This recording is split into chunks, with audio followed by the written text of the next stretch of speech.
If you haven't heard about Anchor, it's the easiest way to make a podcast. Let me explain. It's free. There's creation tools that allow you to record and edit your podcast right from your phone or computer.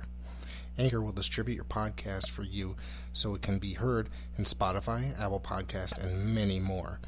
You can make money from your podcast with no minimum listenership.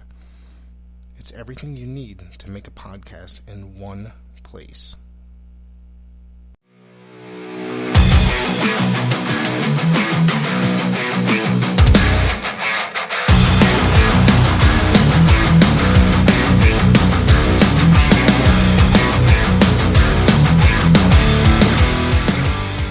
All right, what is up, you guys? We are back with another pay-per-view review.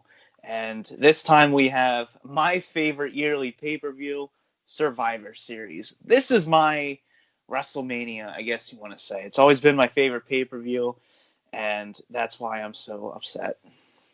How are you doing tonight? Oh, boy. You know what? Let me tell you, I didn't watch the entirety of this pay-per-view, but by the time I tuned in, I already knew from like the first match I tuned into with, what was it, Sami Zayn and Bobby Lashley. I was just like, what's the point? And obviously leading up to the farewell speech, that was just, well, we're going to get into that. How you doing, guys? Dan the Beast 94 here. Okay, so let's see. Let's get the match card up. All right, so the pre-show, we had an 18-man dual-brand battle royal. All right, so I got a bitch already because this whole brand versus brand shit is just cringy at this point. I don't even know who's on what brand anymore. We have a draft every 6 weeks. People, the wild card, I don't know if that's still a thing. You have people appearing on each other's shows. Like, it's just, this brand versus brand shit was great in like 2003, but this is worthless now. Like, this is literally worthless. Why are we doing this? And it's just because, oh, it's Survivor Series. We've been doing it for a while now. We got to have the champions versus the champions, and then have the fucking brand versus brand, the best of the best. That was the tagline of this pay-per-view, and this was sure as hell not the best of the best. But you know what? No matter how bad the product has been the past however many years, Survivor Series is usually one of the better pay-per-views of the year. So, you know, I kind of had some hope here, but unfortunately, that was squandered. And didn't Miz end up winning that match? Like, okay, I understand he's Money in the Bank, but what's the purpose of him winning that Battle Royal if he's already got a grand opportunity with the briefcase? Well, it's just like there wasn't even, like, what's the point of having this Battle Royal? Like, what do you win? No build. Nothing. You have no, like, nothing's on the line, and he eliminated Dominic Mysterio last. Wouldn't Dominic make more sense to win this? Like, because I said going in, I'm like, well, they're doing the entrances and shit. I was like, all right, it's either Miz or Dominic. I was like, but Dominic, I think, is kind of the obvious choice. But fuck the obvious choice. So, yeah, this was just... And like I said, they didn't even, like, keep score, like, nothing this year. Like, it's just, like, why even... It's just dwindling every year that they have this. Like... Well, you know what? You know what I find so stupid, though, but so funny? It's like, what's the point of invading, somebody else's show when your guys are practically going to be in the same arena week after week after week? Oh, God. All right, so... We had the opening package and everything, and the opening match. Okay. So, you have the opening match of Survivor Series be the men's elimination match. That's like your main attraction right there. That's what everything's building to. That should be the tiebreaker. That should be that big match that everyone's looking forward to. But no. We're going to put it as the opening fucking match. I was so pissed off. This is the most pissed I've been in a while. And it may sound stupid to some people, but that's like having I don't know, having the Hell in a Cell pay-per-view, but you have the one Hell in a Cell match in the opening match. That's what that is. Because this has been the gimmick since, like, what, 87? Yeah. Like, that was your selling point. And this is my favorite match of the year. The one match I look forward to. Probably the only match I look forward to anymore. And you just wasted it. It only went 19 minutes and 25 seconds. We had, oh God, we had AJ Styles, Braun Strowman, Keith Lee, Riddle, Sheamus with Osmos. I don't really know who that is. I don't That's know who his that name? is.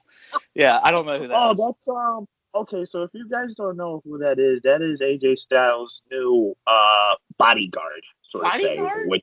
which I don't know why he needs a bodyguard. I mean, God forbid, why would you release the Good Brothers anyway? And Team SmackDown was Jey Uso, Kevin Owens, King Corbin, Otis, and Seth Rollins. Yeah, you know what? First of all, I didn't like that whole segment right in the beginning. You know, Seth basically just sacrifices himself. Everybody on the SmackDown team is just like, dude, what the fuck? And, you know, back in the day, SmackDown, I would say, was the more superior Survivor Series team, especially back in the day. But nowadays, it's such a big fluke.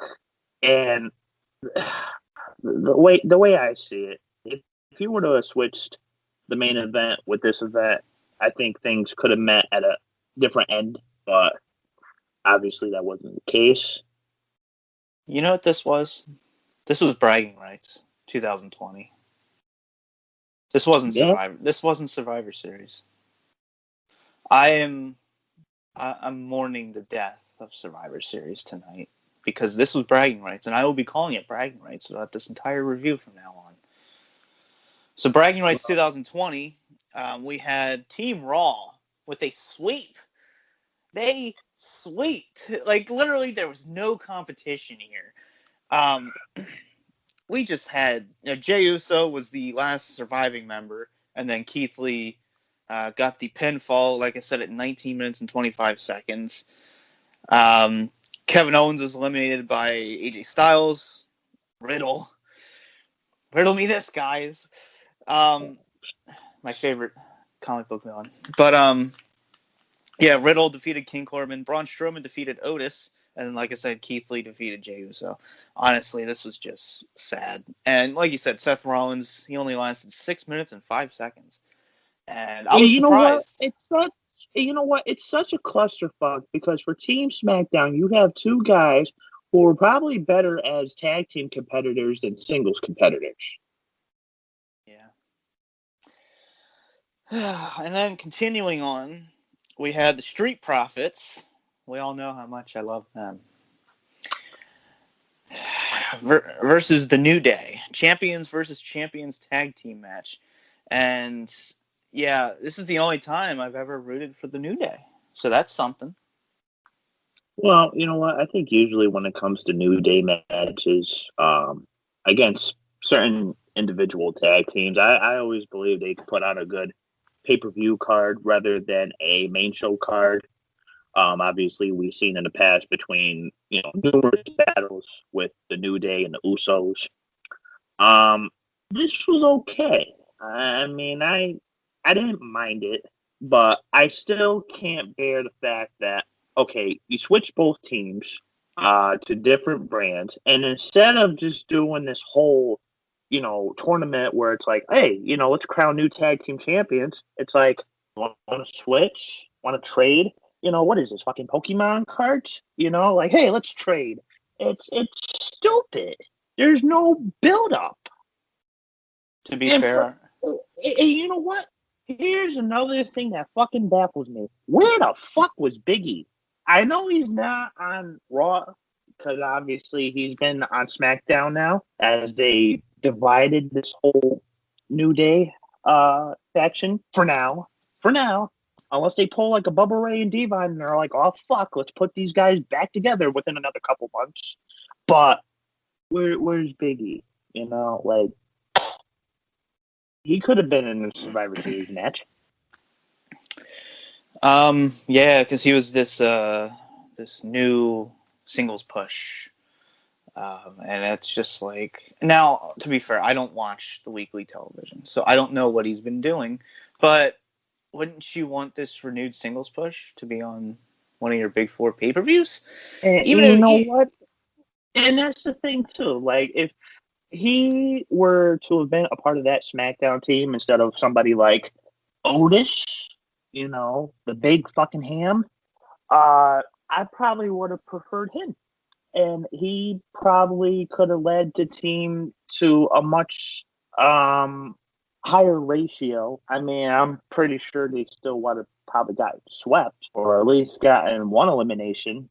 But I mean, if you're really looking forward to just splitting up a faction with no common purpose, obviously they did that with Tucker and Otis. I mean, Tucker, God forbid, you seen his first singles match. Guy looked like a jobber.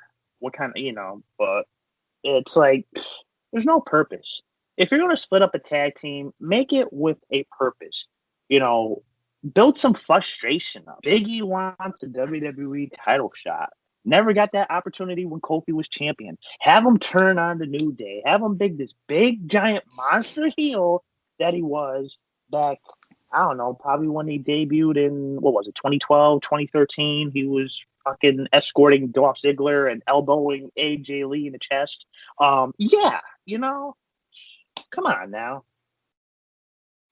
oh God, yeah, we saw the Street Profits go over here, and I mean, this was a better match than I probably would have hoped for. It was very back and forth, and I wouldn't be surprised if you said this was match of the night, honestly. I think it was the most entertaining match, at least, which isn't saying much for bragging rights 2020. But, it is what it is. And next up, we had the match that everyone was fucking looking forward to.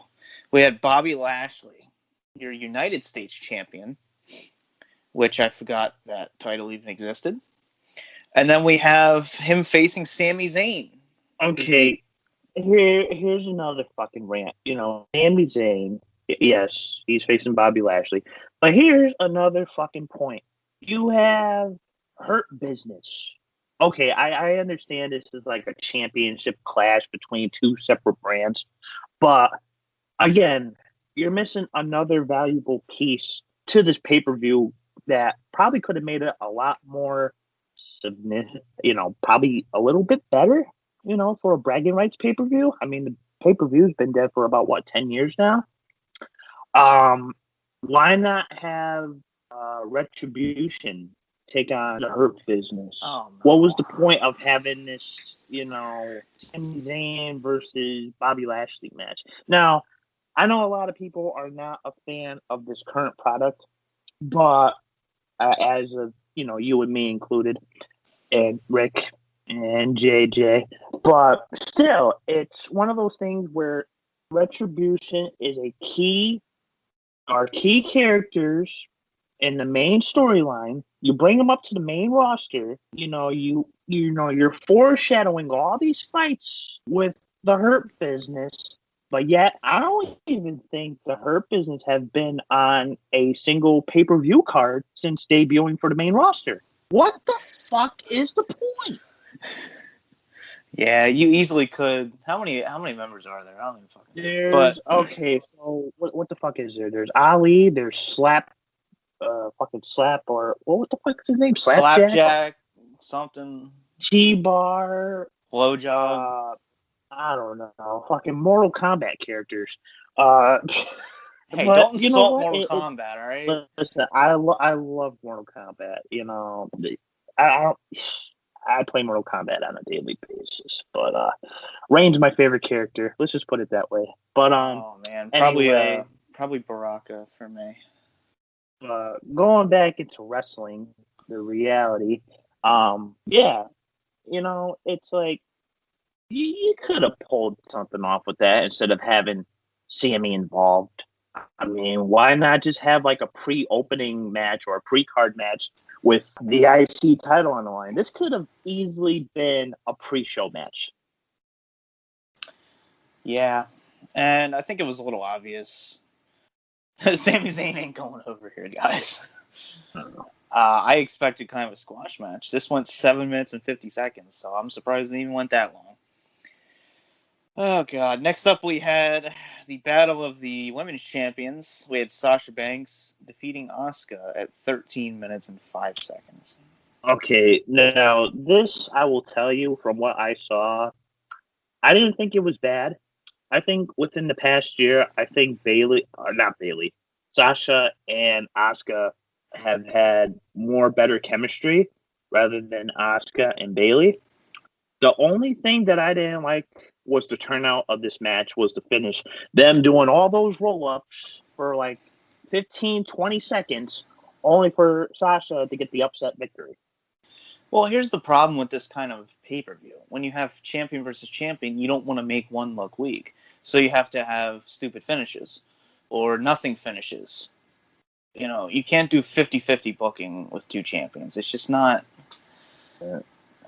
yeah, I mean, like I said, the match was fine. It's about what you would expect it to be. But, like you said, it was a nothing finish. And the whole thing about this pay-per-view, there's nothing on the line. You have brand versus brand, but there's nothing on the line.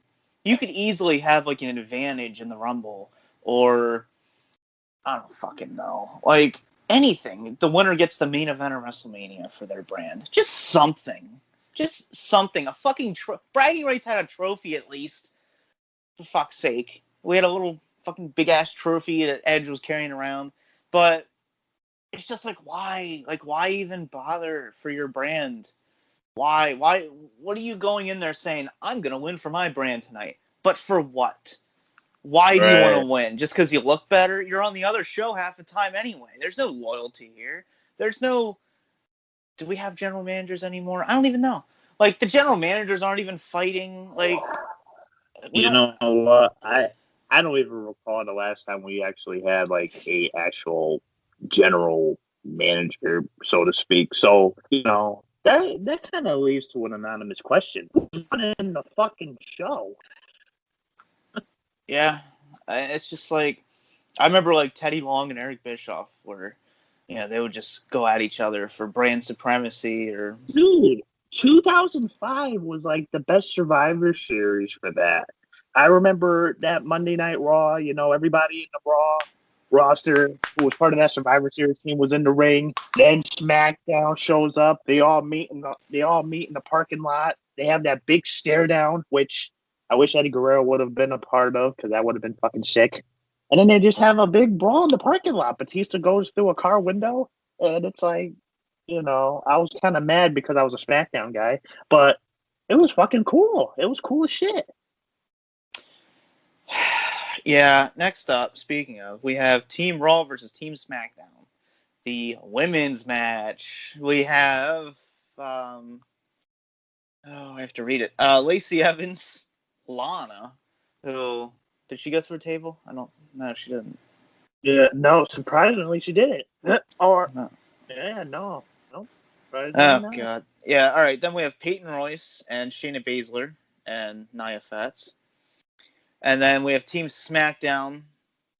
At least Nia Jax didn't kill anyone this week. We're good here. But Team SmackDown, we have Bayley, Bianca Belair, who will soon be called Bianca. I'm calling it now. Liv Morgan, Natalya, and Ruby Riott, who will also probably soon be just called Ruby, because last names aren't allowed. Well, except for Riddle. But, riddle me this. Okay. Who's next to lose their last name? Beats me. But, you know what? This match, this was a complete clusterfuck. And obviously, if you guys saw the finish was practically useless. You have Shayna and fucking Nia Jax yelling at Lana, just basically like, oh, stay down here. Stay down here on the steps. Don't you move. And, it kind of benefited Raw for the win, as much as I would have loved to see SmackDown. The finish was stupid. You had Bianca Belair and Nia Jax. Nia Jax takes like a big thud over the barricade, which I guess Rick heard a sound and, I thought it was me on the toilet, but I guess it was Naya. But yeah, they both try to make it back in the ring in time. They're both eliminated. Then the ring announcer's just like, oh, and the winner and sole surviving member of Team Raw, Alana. That kind of hurts to have that come out of my mouth to say that Lana is actually a sole survivor for a Survivor Series team. I'm calling it now. Lana's winning the Rumble. She is. She's gonna do there. it. She's gonna win. But yeah, and then she's probably gonna win the title. I guarantee it. But yeah. So yeah, it's just this should have been the opening match. Like, what the fuck are we doing here? Like, I'm still pissed that the men's match was the opener. Like, and this only went, well, let's see, 23 minutes. It got more time than the men's match did. And it's just like, this was the most useless teams ever. Lacey Evans, Lana, Nia Jax, Peyton Royce, and Shayna Baszler. If that's not the most worthless.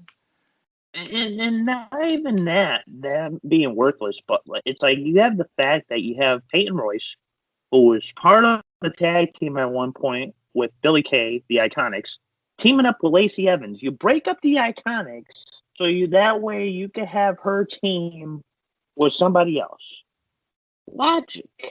It's everywhere. Can't fucking see it though.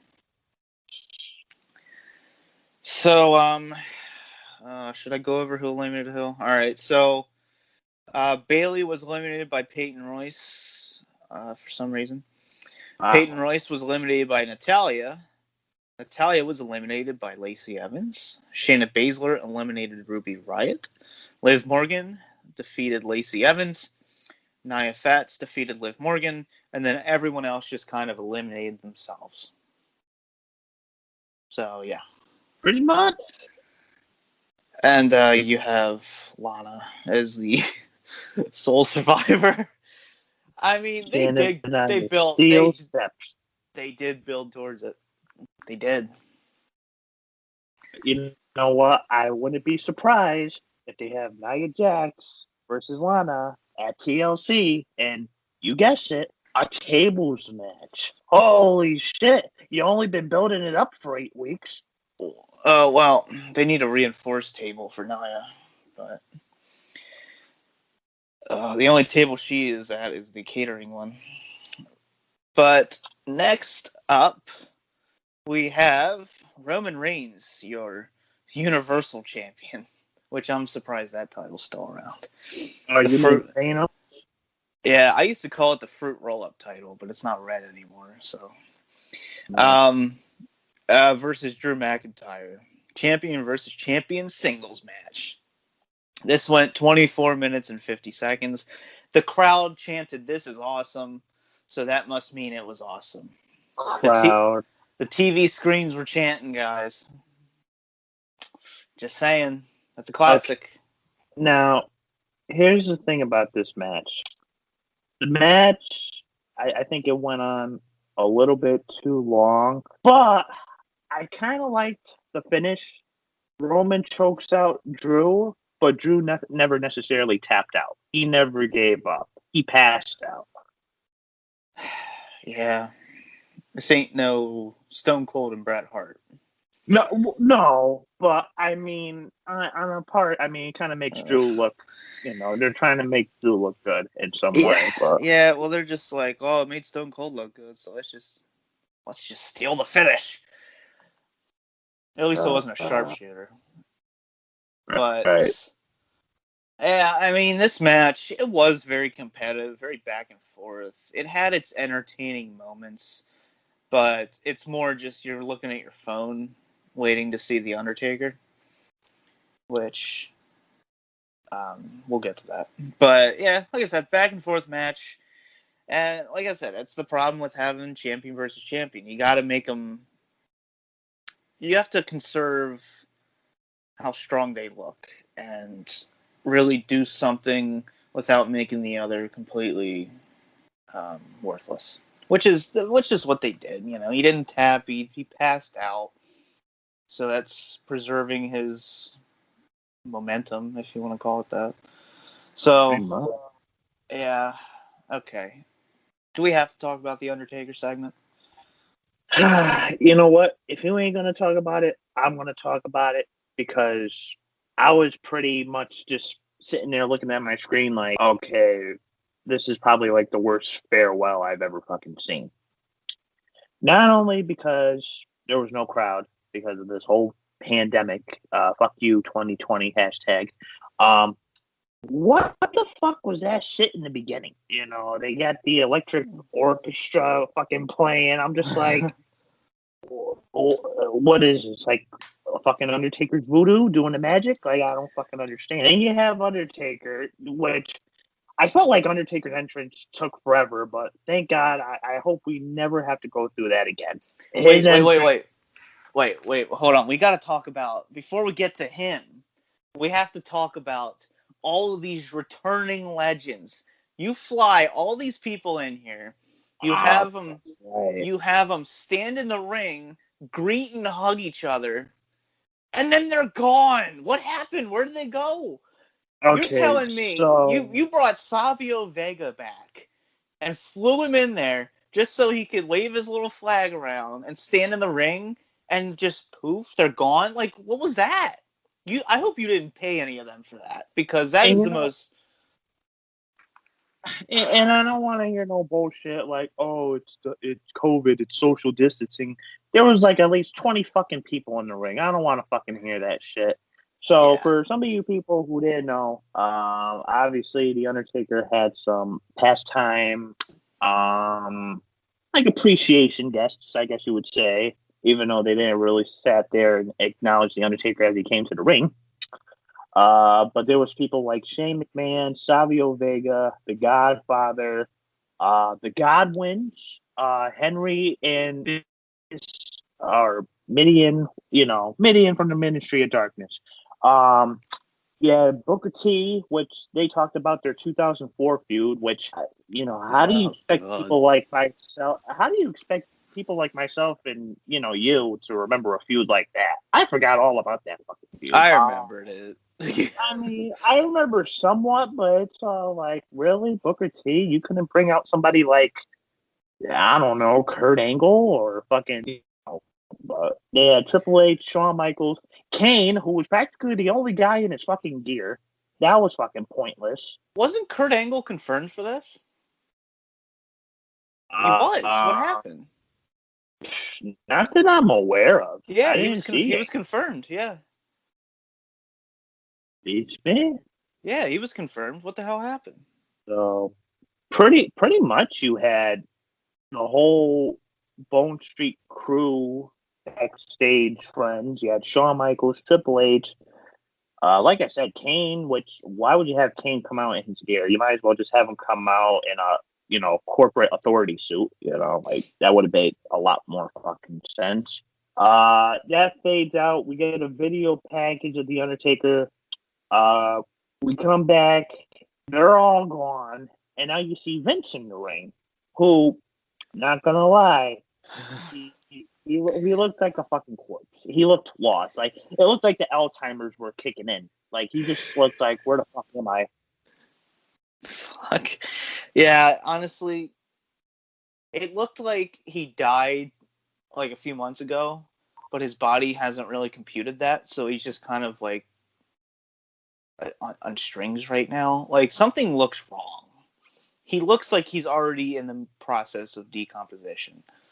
Like, and I hate to say that, because this is not the Vince we remember. I mean, it's just everyone gets old, obviously. And it looks like he's worked out less. He lost that muscle mass he always had. And it looks like his face is made of latex, because I'm sure they have like 1 hour makeup process to cover up the liver spots. And I was going to say, that really concerned me too, like his whole jawline. Because I remember his whole jawline used to be full, and now all of a sudden it's like his cheeks look sunk in. You can see like the flabs on his neck, and you can just see like the glossy look in his eyes too, where he's just like, he's looking around. and it's like he's like, okay, it's time to get emotional, even though it doesn't feel like an emotional, you know, situation, you know. So it's like, that's where it's like, I know there's a lot of people who felt some type of emotion between, this whole segment of, Undertaker, addressing his farewell. But like me, I was just literally sitting there and I was just like, okay, goodbye. I'm not crying. I was expecting something more out of it, Yeah. honestly. I wasn't expecting no farewell. I was expecting the lights to dimmer down, as soon. All right, now we're going to get to the good part about this farewell that I actually fucking liked. After he gets done with the whole, oh, it's time for the Undertaker to rest in peace. And then you hear the crowd basically chant it back, even though it was like a synced crowd reaction. You hear that fuck as the crowd said peace twice, so that was a big fuck up on their part. You're definitely going to see an edit on the DVD version. No doubt about hey, that. the crowd has Tourette's, all right? Leave him alone. All right. But I like that part where the lights dimmer down, Undertaker gets on one knee, and we get that one final send off from hologram Paul Bear. I like that. Yeah. I enjoyed that. That one I was kind of like, okay, that gave me a good feeling inside. Yeah, that made me more emotional than the entire retirement. I was like, oh, Paul Bear, like, fuck. But yeah, it's just like, it was just so, it's so fake. Like, it didn't feel real. Like, but something, the whole thing with this farewell, if you were to switch the ending of this pay-per-view with WrestleMania 33, I think that would have worked out a lot more. It would have been a lot more convenient. yeah, and I think it's kind of at the point now where it's hard to feel anything for this because we've all been waiting for him to retire for like 5 years now. So we're just like, oh, finally, because it's all been talked about. It's been speculated. He's retired like 17,000 times at this point. So like WrestleMania 33, I was like, oh, I kind of already processed his retirement. So it's just like, now I'm just like, all right, is it real now? Like, are you going to come back for Saudi shit show? Like, You know what's whenever so Sting. crazy, sir? What's so crazy too? I think it was on one of the WWE Network specials, or I was watching something, and there was actually people saying that Undertaker was looking to retire after like the late '90s because of Yeah. all the injury. He was so injury prone by that point that everybody was expecting him to retire by like the late '90s, early 2000s. But the fact that he kept going the next 20 years, I will say this much. I believe these last couple of years, probably like the last 10 years, a little bit over, we've seen the best of The Undertaker in his mid 40s than, any of his other matches when he was like a full time superstar. Not saying that he didn't have good matches when he was a full-time WWE superstar, but I feel like he put on his best performances prior to him retiring. Yeah, like my favorite era of The Undertaker is like 2007-ish. Like him and the Batista feud. In 2008, you had the Edge feud. To me, that's when he peaked. I don't like the American Badass. I was always in the minority. I fucking hated it. So, like, I think I'm the only one other than Vince that does not like that gimmick. I hated it. I just, do you like it or hate it? I don't like the American Badass, but I liked when he transitioned into Big Evil Taker. Basically, after he cut his hair and everything, and they did that whole segment with JR where he's like, "You think you're better than me? Because the only one who kisses Vince McMahon's ass is me. I've been kissing Vince McMahon's ass the longest." And then after that, he just shoves JR's face into Vince's ass with JR's hat on, and he cut his hair. And I'm not gonna lie, I love that Reign of Taker. Only because he put over so many young guys at that time. we saw the backstage segment with John Cena, like, oh, what's your name, kid? He had a match with Randy Orton for the WWE Championship early 2002, right when Orton was starting. I think Orton was like a month or two into his WWE career, and he actually had a WWE title match on SmackDown. We saw the epic ladder match on Raw, which basically solidified Jeff Hardy's career and where his direction was going. There's so many others, but that reign of Taker from late 2001 till Survivor Series 2003. I'm not gonna lie, that was my favorite version of Taker, and I only say that because that was my starting point into watching wrestling traditionally. On a daily basis, I would have to catch SmackDown every week because I was still a kid. I couldn't really stay up and watch Monday Night Raw. My mom, got to get ready for school. Shut the fucking TV off. So it's like, all right, no problem. But when it came to SmackDown, those were my days that I looked past, and I'm just like, yeah, that's how I remember The Undertaker. Obviously, later on, he would bring back his dead man gimmick, but revamp it a little bit. But Big Evil Undertaker was always my favorite, hands down. We failed to mention the Gobbledygooker became 24/7 champion. Oh, fuck. You know what? That's how bad this pay-per-view was. I forgot all about that because I remember I messaged Rick. Actually, I messaged in the group chat. I was like, did the Gobbledygooker win the 24/7 championship? Oh, my God. The Gobbledygooker. Oh, God. What a sad fucking world we live in. I mean, I kind of popped for that, though, more than anything else on this pay-per-view. So, what does that tell you? That probably caught me off guard more than anything. And the way that he lost the title, he basically, got distracted or reeled into a fucking trap with the bird seeds or something, whatever the fuck it was.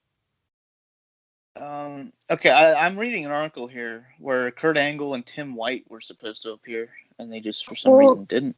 Well, that was the thing.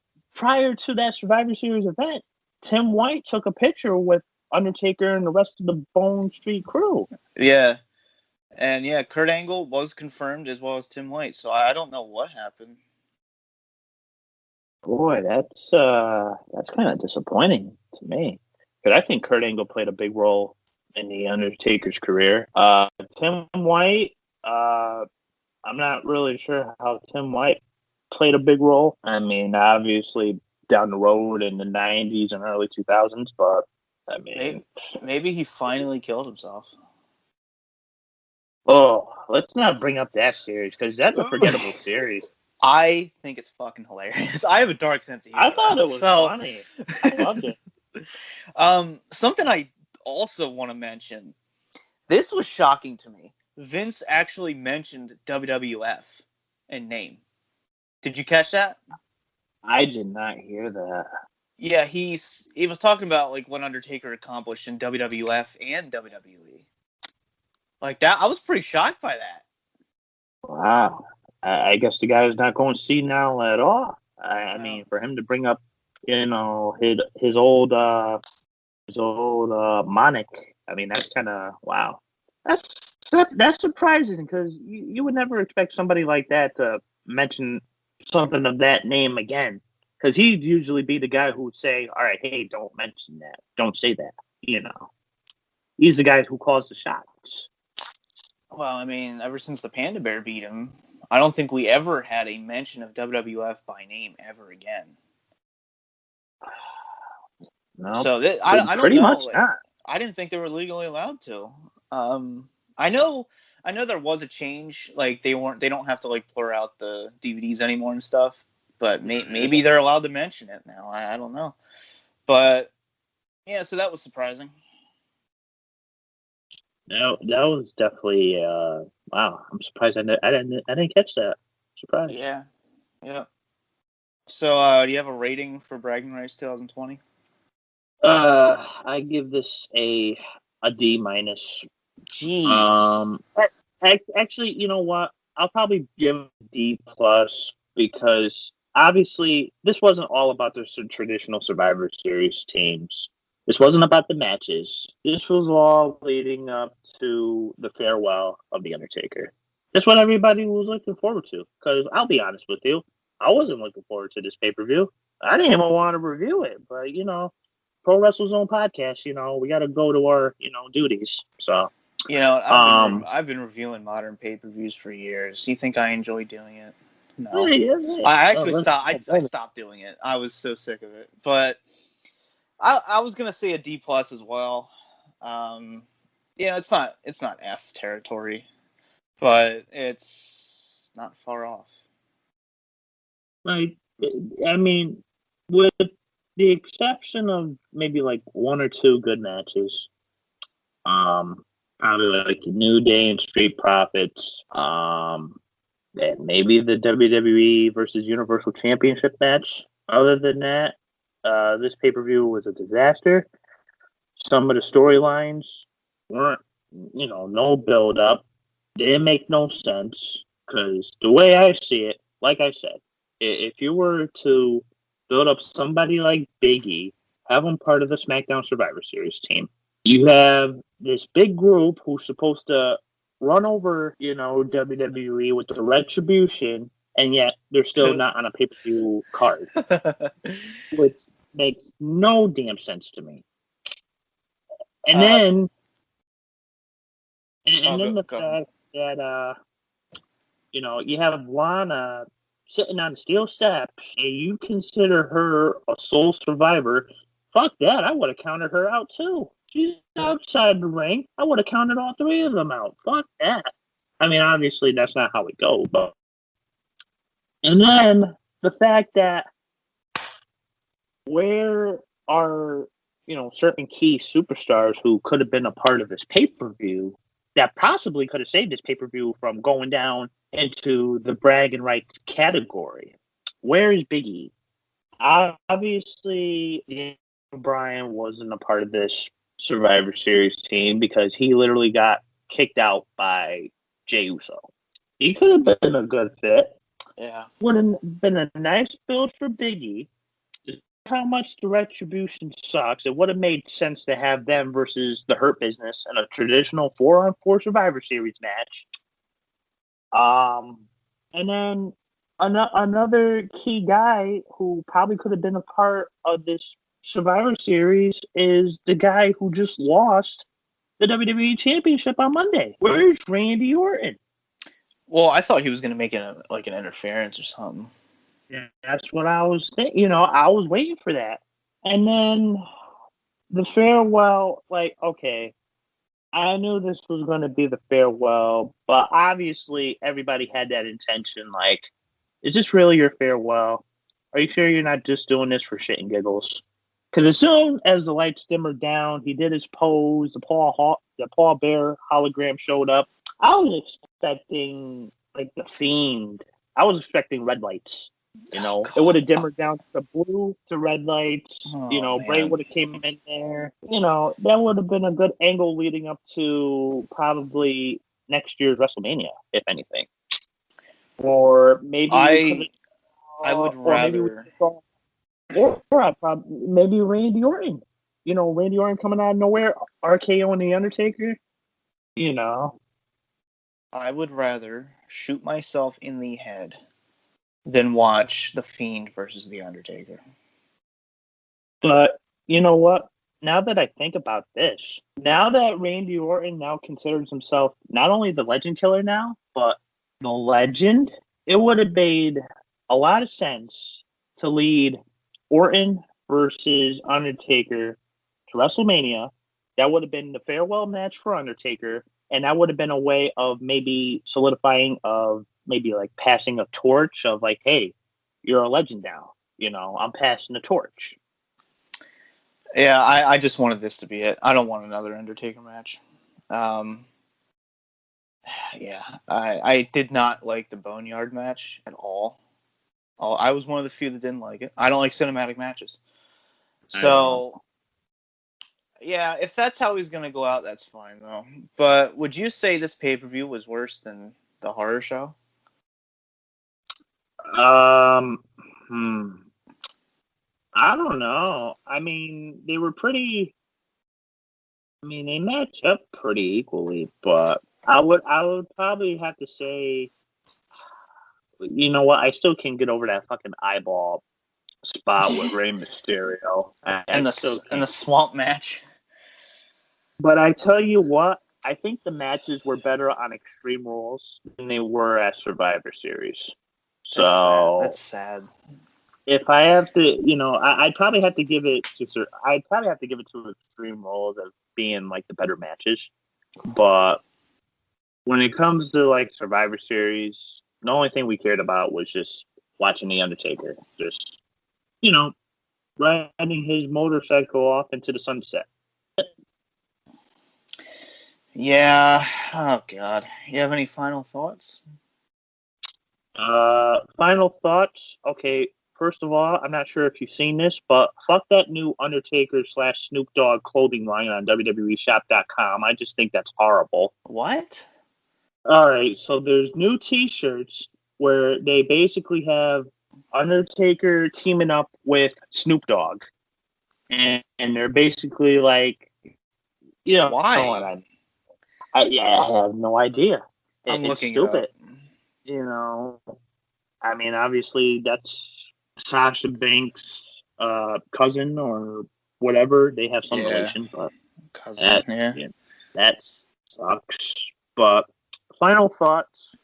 By the way, this whole farewell turned out to be. I said this last night, thinking to myself, I was like, okay, my childhood is officially dead for wrestling. No. I'm serious, and I'm serious with an all serious matter. Okay. Because when I started watching wrestling, obviously for the SmackDown brand, there were 6 guys. There was Kurt Angle, Eddie Guerrero, Chris Benoit, The Undertaker, Rey Mysterio, and John Cena. Obviously, Cena's retired. We had the tragic deaths of Guerrero and Benoit. Kurt Angle's retired. Mysterio's still around, but he's not that top tier talent that he used to be, as he's obviously passing the torch down to his son now.